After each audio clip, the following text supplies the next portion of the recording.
Hello everyone and welcome back to agri I Q. जैसा कि हम लोग क्वेश्चन पेपर सॉल्व करने की सीरीज़ में हैं, आज हम लोग सॉल्व करेंगे AEC 5121 जो कि फर्स्ट ईयर सेकंड सेमेस्टर का कोर्स है with the course title farm management production and resource economics. ये जो पेपर है ये 2020 टू 21 में आया हुआ पेपर है, जिसका हम लोग कंप्लीट सॉल्यूशन इस वीडियो में करने वाले हैं। So let's begin it.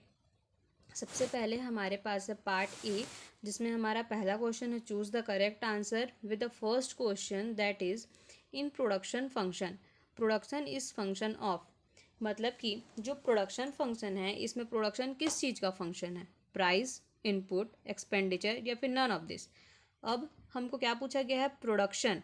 Production मतलब किस चीज़ से हमको प्रोडक्शन मिलेगा, जब हम लोग कुछ इनपुट देंगे, है ना। पहला ऑप्शन हमारे पास क्या है, प्राइस। तो प्राइस तो जब हमारा प्रोडक्ट फाइनल स्टेज में आता है तब डिसाइड होता है, ये चीज़ हम लोग कल पढ़े थे, है ना। दूसरा ऑप्शन है हमारे पास इनपुट। इनपुट क्या है, प्रोडक्शन किस चीज़ से प्रोड्यूस होता है, जब हम उसमें इनपुट प्रोवाइड करेंगे। थर्ड ऑप्शन देखते हैं, ये क्या बोल रहा है, एक्सपेंडिचर। एक्सपेंडिचर मतलब प्रोडक्ट एक्सपेंडिचर पर डिपेंड करेगा, पर जो प्रोडक्शन है उससे एक्सपेंडिचर का रिलेशन नहीं है ना। तो हमारे पास करेक्ट ऑप्शन कौन सा हुआ, इनपुट, क्योंकि हम लोग जितना इनपुट उसमें प्रोवाइड करेंगे अपना प्रोडक्शन उतना ही उससे रिलेट करेगा। ठीक है। सेकंड क्वेश्चन हम लोग देखते हैं, that is which of the following economic principle help a farmer to allocate his limit resources to two different enterprises। बोल रहा है कि जो इकोनॉमिक्स प्रिंसिपल हैं उनमें से कौन सा प्रिंसिपल एक फार्मर को हेल्प करता है कि वो अपने जो लिमिटेड रिसोर्स है उसको इंटरप्राइजेस से लिंक कर सके, है ना। तो इसका करेक्ट आंसर है हमारा the law of equi marginal return. अब ये जो लॉ होता है इसको हम लोग आगे पार्ट बी में स्टडी करेंगे, इसलिए मैं यहाँ पे एक्सप्लेन नहीं कर रही हूँ। और एक थिंग मतलब एक चीज़ मैं आपको सजेस्ट करना चाहूँगी कि जब भी आप एग्ज़ाम हॉल में बैठते हैं, अगर आपको कोई आंसर एकदम श्योरिटी से पता है पार्ट ए का, तभी आप उसको पहले अटेंड करें, वरना आप पार्ट बी सी डी में पहले जाएं, क्योंकि जब हम लोग उन सब आंसर को सॉल्व करते हैं तो पार्ट ए हमारा कहीं ना कहीं क्लियर होते जाता है। So I will suggest you that please attend the part A at last. ठीक है, तो इसका करेक्ट आंसर है हमारा the law of equi marginal return. Third question है हमारे पास, in which stage of production a rational producer likes to operate a in short run production. मतलब कि कौन से प्रोडक्शन स्टेज में जो एक रेशनल प्रोड्यूसर होता है वो एक शॉर्ट रन प्रोडक्शन को ऑपरेट करता है। तो ये कौन सा स्टेज का प्रोडक्शन होता है, सेकंड स्टेज का प्रोडक्शन होता है। ठीक है, क्योंकि फर्स्ट स्टेज के प्रोडक्शन में हम क्या करते हैं, जितने रॉ मटेरियल्स हैं उन सब का मेन प्रोसेसिंग करते हैं। थर्ड स्टेज में हम क्या करते हैं, उनका पैकेजिंग वगैरह करते हैं। पर जो सेकेंड स्टेज है उसमें हमको उसका मेन मैनिपुलेशन करना होता है। ठीक है। फोर्थ क्वेश्चन हमारे पास है, preparing farm budget in advance is known as. तो ये चीज़ हमने एबीए में भी देखा था कि फार्म बजट जो हम प्रिपेयर करते हैं उसको हमने क्या बोलते हैं, फार्म प्लानिंग बोलते हैं। ओके, क्योंकि एक प्लानिंग के अकॉर्डिंग ही अपना बजट फाइनल होता है कि किस स्टेज पे अपने को क्या करना है। अब इसमें कन्फ्यूज़न के लिए हमारे पास ऑप्शन सी भी दिया हुआ है कि फार्म बजटिंग। पर फार्म बजटिंग एक्चुअली में क्या है कि उसमें कितना बजट रिक्वायर्ड है ना। लेकिन जब हम लोग एडवांस में प्रिपेयर कर रहे हैं तो वो क्या है, हमारा प्लानिंग के थ्रू होता है। ओके, क्योंकि जब आप किसी के लिए बजट हायर करते हैं तब क्या करेंगे, हम प्लान करेंगे कि इस स्टेज पे अपने को ये वाला काम करना है तो उसमें इतना इनपुट लगेगा या इतना अपने को स्पेंड करना पड़ेगा, इतने कैपिटल की रिक्वायरमेंट है। सो ये सब क्या आता है, जब भी एडवांस में हम लोग कुछ चीज़ प्रिपेयर करते हैं तब वो किसके अंदर आता है, प्लानिंग के अंदर आता है। ओके, नेक्स्ट हम लोग देखेंगे क्वेश्चन नंबर फिफ्थ, जो कि है in a complete farm planning due consideration is given to. जब हम लोग फार्म प्लानिंग करते हैं तो हम लोग किस किन चीज़ों को कंसिडर करते हैं, है ना। ऑप्शन देखते हैं, रिसोर्स यूज़ एंड रिस्ट्रिक्टिव, मतलब कि जो रिसोर्स हम लोग यूज़ कर रहे हैं, और जो रिस्ट्रिक्शंस हैं मतलब कि जिनको हमको यूज़ नहीं करना है। तो ये करेक्ट है, अपने को इस चीज़ को कंसिडर करना पड़ेगा तभी हम प्लानिंग करेंगे कि हाँ इन रिसोर्स को हम यूज़ कर सकते हैं, और कुछ रिसोर्स को अपने को यूज़ करना चाहते हैं हम, पर हमको वो रिस्ट्रिक्टेड है। तो इस चीज़ को हमको ध्यान में रखना ही है, कंसिडर करना ही है। नेक्स्ट देखते हैं हम लोग रिलेशनशिप अमंग डिफरेंट इंटरप्राइजेस। तो अलग अलग इंटरप्राइज से भी हमको रिलेशन देखना पड़ेगा कि किस इंटरप्राइज से हम लोग कौन सा हेल्प ले सकते हैं या कौन सा रिसोर्स ले सकते हैं या किस इंटरप्राइज को हम लोग अपने प्रोड्यूस को दे सकते हैं। तो ये रिलेशनशिप भी हमको कंसिडर करना होगा, क्योंकि एक इंडिविजुअल हर चीज़ एक ही यूनिट में प्रोड्यूस नहीं हो सकता, हमको दूसरे यूनिट की भी ज़रूरत है। Next, good marginal skill of the operator. तो सबसे इम्पॉर्टेंट चीज़ तो यही है कि जो ऑपरेटर है उसके पास मार्जिनल स्किल होना चाहिए, है ना। तो इसका करेक्ट ऑप्शन हमारा कौन सा हो जाएगा? All of this. अब हम लोग देखते हैं पार्ट ए का सेकंड क्वेश्चन, जो कि है फिल इन द ब्लैंक्स। इसमें पहला है हमारे पास cost of the next best alternative foregone is called. मतलब जो बेस्ट अल्टरनेटिव है उसके कॉस्ट को हम लोग क्या बोलते हैं? तो उसको हम लोग बोलते हैं अपॉर्चुनिटी कॉस्ट। ओके। नेक्स्ट है हमारे पास when total product is highest. जब जो टोटल प्रोडक्ट है वो हाई है तो मार्जिनल प्रोडक्ट कितना होगा? जीरो है। ऑब्वियस सी बात है, इसमें वर्ड्स को समझना। टोटल प्रोडक्ट हाई बोल रहा है ना, और मार्जिनल मतलब लेस। तो जब हमारा प्रोडक्ट हाई है तो मार्जिनल मतलब कम जो प्रोडक्ट है वो तो ज़ीरो होगा ही ना। Okay. So third, when increase or decrease in level of one product does not affect the product level of another product। मतलब कि इसमें क्या हो रहा है, जो एक प्रोडक्ट है उसमें चाहे इंक्रीज़ हो रहा है चाहे डिक्रीज़ हो रहा है उसके लेवल ऑफ प्रोडक्शन में, वो दूसरे के प्रोडक्शन को कोई अफेक्ट नहीं कर रहा है। तो ये रिलेशनशिप को हम लोग क्या करेंगे? क्या कहेंगे? Supplementary product relationship. क्योंकि सप्लीमेंट्री रिलेशनशिप में हम लोग यही पढ़ते हैं कि जो साथ में ग्रो करते हैं पर उनको एक दूसरे से अफेक्ट नहीं होता है। Okay. Fourth question, the inflection point on the total product curve corresponds to the dash of marginal product curve. जो इसमें दो कर्व के बारे में दिया है, एक टोटल प्रोडक्ट कर्व और एक मार्जिनल प्रोडक्ट कर्व। तो जब टोटल प्रोडक्ट कर्व में इन्फ्लेक्शन होता है तो मार्जिनल प्रोडक्ट कर्व में वो किस चीज़ को शो करता है? तो वो शो करता है लेवल ऑफ आउटपुट को। ओके। फिर है हमारे पास fifth, the physical property of a business along with their value at a specific date is enlisted in। मतलब कि एक बिजनेस में जो भी उसमें फिजिकल प्रॉपर्टी है और उसकी वैल्यू को डेट के साथ हम लोग किस चीज़ में रखते हैं? तो किस में रखेंगे हम लोग? फार्म इन्वेंट्री रिकॉर्ड में इन सब चीज़ों का मेंशन करेंगे। एक रिकॉर्ड ही होता है जिसमें हम लोग हर चीज़ को मेंशन करते हैं, तो उस रिकॉर्ड को यहाँ पे क्या कौन सा रिकॉर्ड बोला गया है? तो फार्म इन्वेंट्री रिपोर्ट। ओके, या फिर रिकॉर्ड। नेक्स्ट हम लोग देखेंगे अपना मैच द कॉलम। इसमें हम लोग देखते हैं सबसे पहले हमारे पास लीस्ट कॉस्ट कॉम्बिनेशन का फॉर्मूला है ना। तो ऑप्शन में क्या क्या है? Marginal cost, owned by fact. तो लीस्ट कॉस्ट कॉम्बिनेशन के लिए हम लोग देखते हैं, तो least cost combination marginal cost तो है नहीं। तो फिर अपन देखेंगे जो ओन बाय फैक्ट्री लॉट, तो ये भी नहीं है। मैनुअल एंड मेंटल वर्क, ये भी नहीं है। इंट्रा फार्म मैनेजमेंट, ये भी नहीं है। पर जो ये फॉर्मूला ई नंबर पे दिया गया है, delta x2 divided by delta x1 is equal to P(x1) upon P(x2), ये हमारा फॉर्मूला किस चीज़ का है? तो ये फॉर्मूला हमारा लीस्ट कॉस्ट कॉम्बिनेशन का है। ओके। उसके बाद हम लोग देखते हैं क्वेश्चन नंबर सेकंड, जो इसमें है मार्जिनल कॉस्ट। तो मार्जिनल कॉस्ट क्या होता है? Change in total cost upon change in cost of output. तो सी ऑप्शन यहाँ मेरे से मिसप्रिंट हो गया है, मार्जिनल कॉस्ट नहीं होगा यहाँ पे। इसका जो फॉर्मूला दिया गया है सी नंबर पे, वो करेक्ट ऑप्शन है। ओके। उसके बाद आया अपना थर्ड नंबर, जो कि क्या है? कैपिलास्टिक फार्मिंग। तो कैपिलास्टिक फार्मिंग में क्या होता है? इसमें जो फैक्ट्री लॉर्ड है या फिर जो लैंड लॉर्ड है वो हर चीज़ का डिसीजन या हर चीज़ को ओन करता है। क्या बोला गया है? कैपिटलिस्टिक। तो वर्ड से क्लियर हो रहा है इसमें हर चीज़ किस पे डिपेंडेंट है? जो लॉर्ड है उस पे डिपेंडेंट। तो इसका करेक्ट ऑप्शन है डी। फिर आया हमारा लेबर। तो लेबर हमको क्या प्रोवाइड करता है? मैनुअल और मेंटल वर्क प्रोवाइड करता है। तो इसके लिए करेक्ट ऑप्शन हुआ हमारा बी। फिर हमारा है क्वेश्चन नंबर फिफ्थ, जो कि है फार्म मैनेजमेंट। तो फार्म मैनेजमेंट क्या है? Intra farm management. मतलब अलग अलग फार्म्स को हम लोग साथ में जब मैनेज करते हैं उसको हम लोग क्या बोलेंगे? Farm management. क्लियर है? नेक्स्ट हम लोग देखेंगे क्वेश्चन नंबर फोर्थ, जो कि है हमारा ट्रू और false. The cost which is varying with output is called variable cost. ऐसा कॉस्ट जो कि आउटपुट के साथ वेरी कर रहा है, मतलब चेंज होते जा रहा है, वैसे कॉस्ट को हम क्या बोलते हैं, तो उसको हम बोलते हैं वेरिएबल कॉस्ट। यहाँ से इस पॉइंट को अपने को याद रखना है क्योंकि हमारे पार्ट बी में भी काम आएगा कि वेरिएबल कॉस्ट क्या होता है। ओके, अब हम देखेंगे second, the formula for rate of capital turn over is gross income upon total farm asset into 100, तो दिस इज ट्रू। अब हम लोग देखेंगे थर्ड,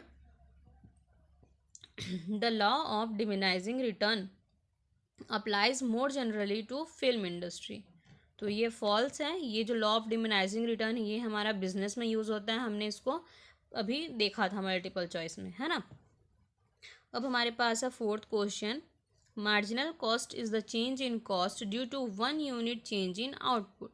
मार्जिनल कॉस्ट क्या है, जब जो आउटपुट है उसमें 1 यूनिट चेंज आ रहा है तो जो कॉस्ट है उसमें जो चेंज आएगा उसको हम लोग क्या बोलते हैं, मार्जिनल कॉस्ट, है ना। तो ये क्या हुआ हमारा, ट्रू।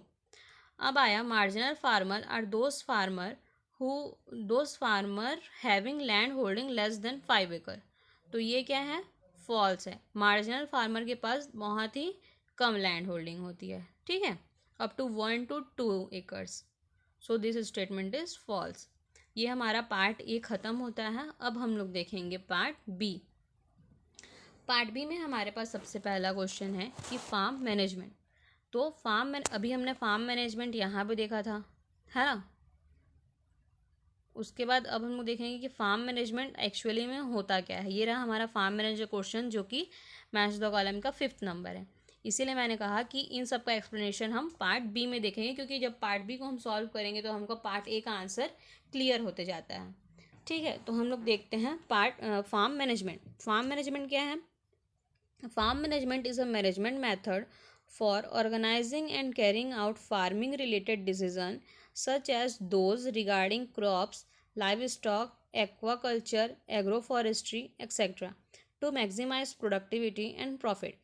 फार्म मैनेजमेंट क्या है, इसमें जो अलग अलग मेथड्स हैं या अलग अलग ऑर्गेनाइजिंग है जो कि बहुत सारे फार्म जैसे कि crop, livestock, aquaculture, agro forestry, इन सब के फार्म को साथ में हम लोग क्या कर रहे हैं, ऑर्गेनाइज कर रहे हैं, तब हम लोग उसको क्या बोलेंगे, फार्म मैनेजमेंट। और जो फार्म मैनेजमेंट होता है इससे क्या हम लोग अपनी प्रोडक्टिविटी और प्रॉफिट को इंक्रीज करते हैं या फिर मैक्सिमाइज करते हैं।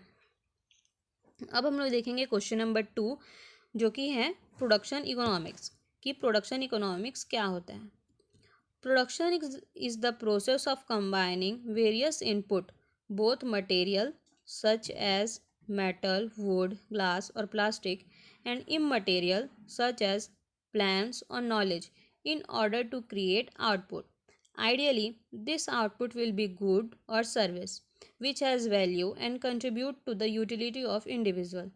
The area of economics that focuses on production is called production theory and is closely related to the consumption or consumer theory of economics.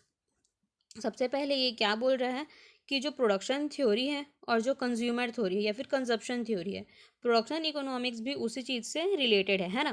Production economics में क्या करते हैं हम लोग, जो बहुत सारे प्रोसेसेस हैं जैसे कि इनपुट का हो गया, तो इनपुट में हम लोग दोनों चीज़ इंक्लूड करेंगे, मेटल्स वगैरह भी, और जो इमटेरियल है और मटेरियल जैसे कि प्लान और नॉलेज, इन सब को भी इंक्लूड करके जब हम लोग एक आउटपुट क्रिएट करते हैं, है ना। और ये आउटपुट क्या होगा हमारा, या तो गुड होगा या तो कोई सर्विस होगा जो कि क्या कर रहा है, एक इंडिविजुअल को यूटिलिटी में कंट्रीब्यूट कर रहा है, तब हमारा ये क्या है, प्रोडक्शन इकोनॉमिक्स है। ओके, थर्ड क्वेश्चन है हमारा साइज ऑफ फार्म।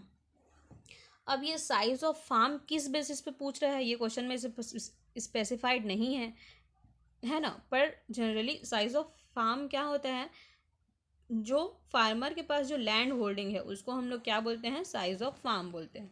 तो इसमें क्या होता है, जैसे कि इसमें भी हमारा क्वेश्चन पार्ट ए में था मार्जिनल फार्मर का लैंड होल्डिंग वाला, तो वो चीज़ भी हमारा यहाँ क्लियर होगा कि if size of farm is less than 1 hectare that means it's a farm size of marginal farmer, है ना। अगर क्या है हमारा जो लैंड होल्डिंग है वो 1 हेक्टेयर से कम है, तब क्या हुआ, हमारा जो फार्मर है वो क्या है, मार्जिनल फार्मर। लेकिन पार्ट ए में जो क्वेश्चन दिया था कि marginal farmer are those farmer having land holding than 5 एकड़, पर ये गलत है क्योंकि इनके पास 1 हेक्टेयर से भी कम ज़मीन है, और 1 हेक्टेयर मतलब 2.47 एकर्स। तो ये इसीलिए ये हमारा जो स्टेटमेंट है ये क्या है, फॉल्स है। अगला देखते हैं स्मॉल फार्मर। स्मॉल फार्मर क्या होता है, जिनके पास 2 to 4 हेक्टेयर लैंड होल्डिंग है। ओके। मीडियम फार्मर कौन से होते हैं, जिनके पास 4 to 10 हेक्टेयर है। ठीक है। और जो लार्ज फार्मर होते हैं, सेमी मीडियम होते हैं जिनके पास 4 to 10 है, और मीडियम होते हैं जिनके पास 10 मोर देन 10 है। ओके। उसके बाद आए अपन क्वेश्चन नंबर 4 में, जो है लॉ ऑफ रिटर्न। तो लॉ ऑफ रिटर्न क्या है, ये भी हमारा पार्ट ए का क्वेश्चन है, मल्टीपल चॉइस का, तो वो भी हमारा यहाँ पे क्लियर होगा। The law of return to scale in production function changes in output where all factors change in the same proportion as referred to as law of return to scale.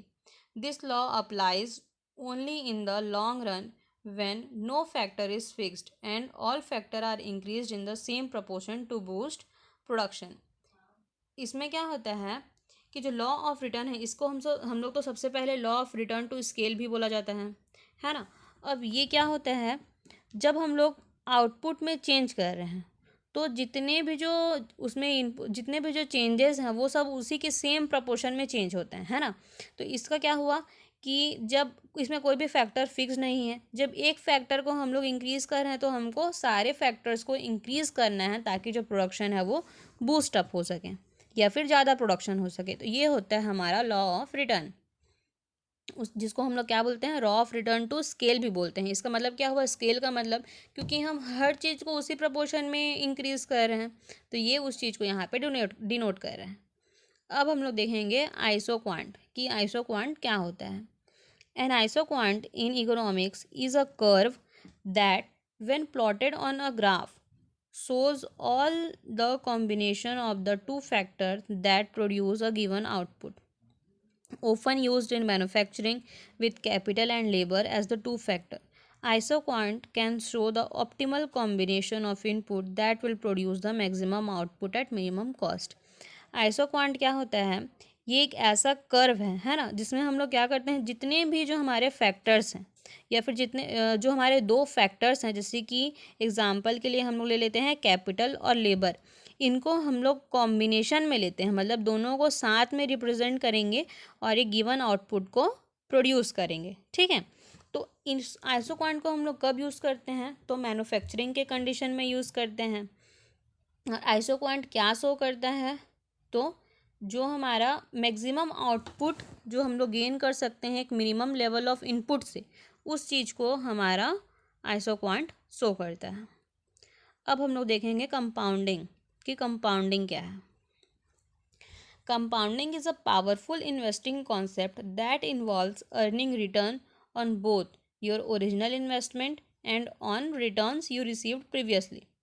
For compounding to work, you need to reinvest your return back into your account. For example, you invest $1,000 and earn a 6% rate of return. जैसे कि compounding क्या है, तो ये एक investing concept है। ठीक है। इसमें क्या करते हैं हम लोग, एक बार अपन क्या किए, जो हम इन्वेस्ट किए हैं, एक अमाउंट, फिक्स्ड अमाउंट हम लोग इन्वेस्ट किए हैं, अब उससे अपने को एक रिटर्न मिलता है, उस रिटर्न को भी हम लोग फिर से री इन्वेस्ट कर देंगे या फिर इन्वेस्ट कर देंगे फिर से, तो उससे भी अपने को क्या मिलेगा, रिटर्न मिलेगा। तो हमारे प्रॉफिट से ही हम प्रॉफिट कमा रहे हैं, तो ये होता है कंपाउंडिंग। जैसे कि कैसे, जैसे कि क्या, एग्जाम्पल के लिए हम लोग एक बार क्या किए, $1,000 इन्वेस्ट करते हैं और हमको 6% उसका रेट ऑफ रिटर्न मिल रहा है। अब उस 6% को भी हम फिर से इन्वेस्ट कर देंगे ताकि उससे भी अपने को रिटर्न मिलेगा, है ना। तो ये क्या हुआ, कंपाउंडिंग। जब हम अपने प्रॉफिट से भी प्रॉफिट गेन कर रहे हैं तो ये होता है कंपाउंडिंग। अब हम लोग देखेंगे question number 7, that is net farm income.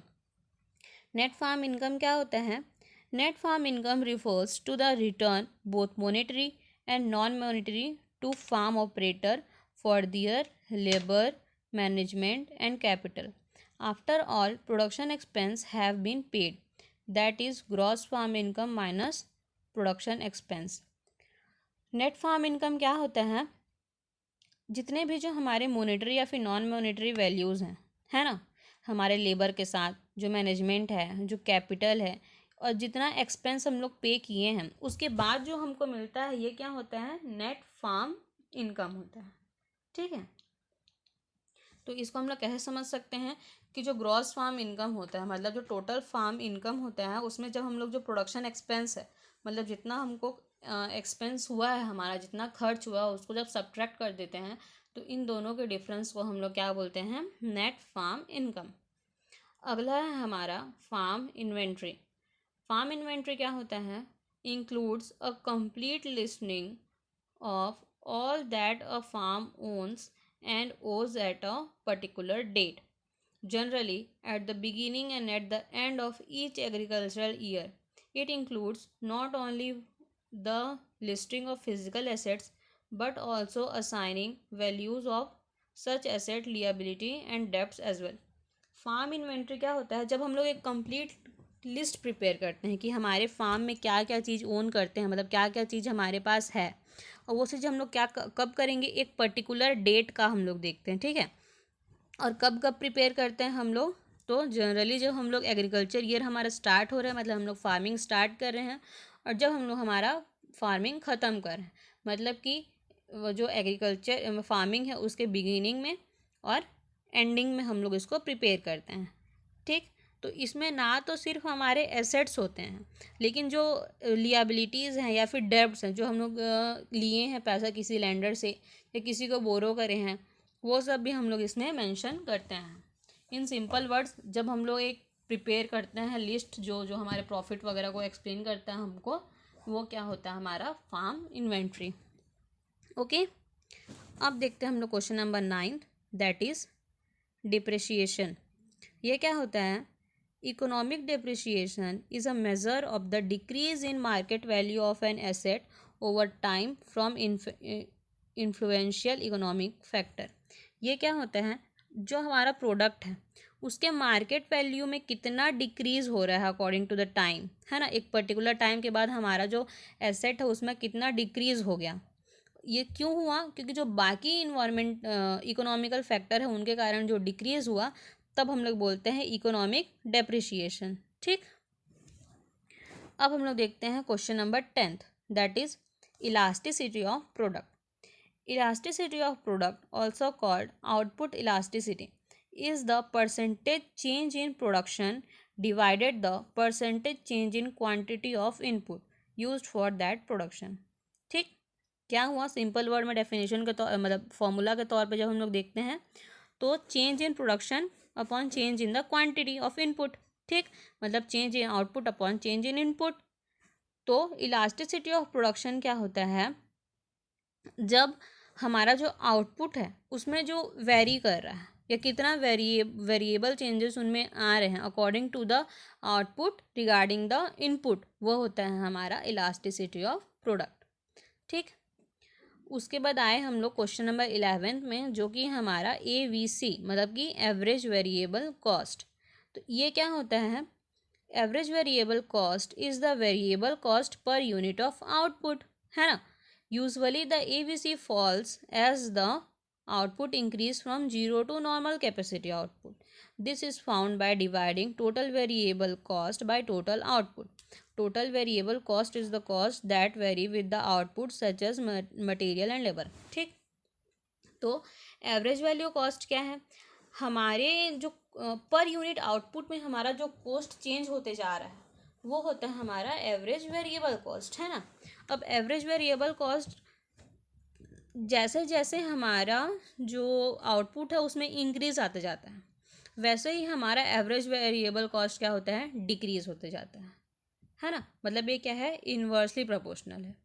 अब इसको हम लोग कैसे फाइंड करते हैं, जब हम लोग जो हमारा टोटल वेरिएबल कॉस्ट है उसको टोटल आउटपुट से डिवाइड कर देंगे, क्योंकि हम लोग क्या पढ़े कि ये क्या हो रहा है, according to per unit output हमारे प्रोडक्शन में चेंज आ रहा है, मतलब कॉस्ट में चेंज आ रहा है, वो एवरेज वेरिएबल कॉस्ट है।